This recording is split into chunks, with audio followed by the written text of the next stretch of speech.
మొట్టమొదటి factory outlet Mukunda jewellers ఈ నెల 11న సోమాజిగూడలో గొప్ప ప్రారంభం. కూకట్పల్లి, ఖమ్మం, కొత్తపేట. ఏపీలోని 7 మండలాలు నిజంగా తెలంగాణలో విలీనం చేసే అవకాశం ఉందంటారా? తెలంగాణ అవకాశం లేదని నేను అనుకుంటున్నా. ఎందుకంటే ఆ రోజు తెలంగాణ విభజన జరుగుతున్న సందర్భంలో, తెలంగాణ ఆంధ్ర విభజన జరుగుతున్న సందర్భంలో ఓవర్ నైట్ టక్కున ఈ డెసిషన్ చేసేసారు 7 మండలాలు ఆంధ్రాలో కలపాలి అని. దీనికి ఆ రోజు ఎవరైనా అబ్జెక్ట్ చేశారా అంటే పెద్దగా అబ్జెక్ట్ చేయలే. నిజంగా చెప్పాలంటే కేసీఆర్ కూడా అబ్జెక్ట్ చేయలే. ముందు తెలంగాణ రాని తర్వాత వాళ్ళు అడిగిన కారణం ఏంటంటే పోలవరం గినక కడితే ఈ 7 మండలాలు ఏంటంటే ముంపుకు గురవుతాయి. ఇప్పుడు మొన్నటిదాకా మన వాళ్ళు పెట్టిన ఇష్యూ కూడా ఏంటంటే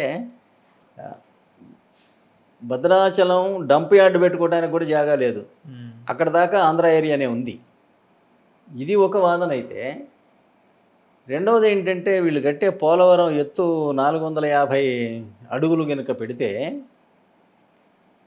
భద్రాచలం టెంపుల్ గుట్ట కూడా కొంత భాగం మునుగుతుందని, ఊళ్ళోకి నీళ్ళు వచ్చేస్తాయని. డెఫినెట్గా మనకు అనేది తెలిసింది ఏంటంటే భద్రాచలం దగ్గర 50 అడుగులు బ్యాక్ వాటర్స్ ఎప్పటికీ ఉంటాయి. 50 అడుగులు 50 అడుగులు అంటే యాక్చువల్గా గోదావరికి మంచి వరద, రెండో ప్రమాద హెచ్చరిక చేసి అంతా 50 అంటేనే. మరి 50 ఉన్నప్పుడు గతంలో అనేక సార్లు గోదావరి 56 అడుగులు వచ్చింది, హయ్యెస్ట్ 56, 60 అడుగుల దాకా వచ్చింది.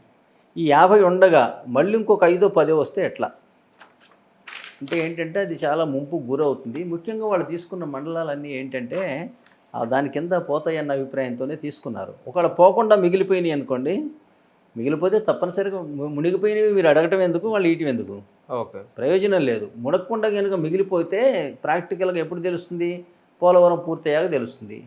అప్పుడు కావాలంటే సామరస్యపూర్వకంగా ఉంటే, ఏది కేంద్రంతో ప్లస్ పక్క రాష్ట్రంతో కూడా ఉంటే బహుశా ఇస్తే ఇవ్వచ్చు. అంతేగాని ఇప్పుడు మనం అడగటమే అర్థం లేదు. నీళ్ళ కింద పోతాయేమో తెలియదు. చాలా వరకు ఖాళీ చేశారు అవన్నీ. ఏపీ ప్రత్యేక హోదాపై చంద్రబాబు రాజీ పడ్డారా? చంద్రబాబును అడ్డంగా బుక్ చేసిన నితీష్ ఇప్పుడు జగన్కు ప్రత్యేక హోదా అంశం అనేది ఆయుధం ఇచ్చినట్టేనా? ఆంధ్రప్రదేశ్కి ప్రత్యేక హోదా అనేది యాక్చువల్గా చెప్పాలంటే అది ముగిసిపోయిన చాప్టర్. ఇప్పుడు రెండిటి విభజన జరిగి 2014 నుంచి 24 అంటే 10 సంవత్సరాలు గడిచిపోయింది. ఇది అప్పుడే తేల్చి చెప్పేశారు వాళ్ళు, ప్రత్యేక హోదా ఇచ్చేది లేదు, కానీ ప్రత్యేక ప్యాకేజీలు ఇస్తామన్నారు. పోలవరంలో కొంత సెంట్రల్ ప్రాజెక్ట్ కింద టేకప్ చేస్తారనుకుంటున్నాను, లేదా చేశారా నాకు కూడా కరెక్ట్గా తెలియదు. పోలవరంలో హెల్ప్ చేస్తారు అంతే తప్పితే ప్రత్యేక ప్యాకేజీ, ప్రత్యేక హోదా లేదని మాత్రం తేల్చి చెప్పేశారు. అందువల్ల ఇది మళ్ళీ కన్సిడర్ చేస్తే ఏంటంటే దేశంలో ఈవెన్ తెలంగాణకు కూడా ప్రత్యేక హోదా ఇవ్వాలి, లేదా కాళేశ్వరం ప్రాజెక్టును కూడా ఓన్ చేయాలి. అందువల్ల ప్రత్యేక హోదా ఇంకా ఎవరైనా వస్తుందని ప్రజలు కూడా నమ్మరు. ఎవరు చెప్పినా కూడా అది గత జల సేతుబంధనం అంటారే, అది జరిగే పని. కానీ రేపు బీహార్లో ఎన్నికలు ఉన్నాయి సార్. నితీష్ ఏమో ప్రత్యేక హోదా అడిగినారు, వాళ్ళ మంత్రిమండలి కూడా ఆమోదం తీర్మానం తెలిపిన పరిస్థితి. మరి బీహార్కి ప్రత్యేక హోదా ఇస్తే మరి ఏపీకి ఏంటి పరిస్థితి? అసలు బీహార్కి ప్రత్యేక హోదా ఇవ్వడం అనేది జరగదు. రేపు ఎన్నికలు ఉన్నాయి. ఇక్కడ ఎన్నికలు ఉంటే ఎవరిది ఇప్పుడు బీహార్ అసలు నిజంగా చెప్పాలంటే? నితీష్ ముఖ్యమంత్రిగా ఉన్నాడు, కానీ నితీష్ కన్నా బీజేపీకి ఎక్కువ సీట్లు ఉన్నాయి అక్కడ.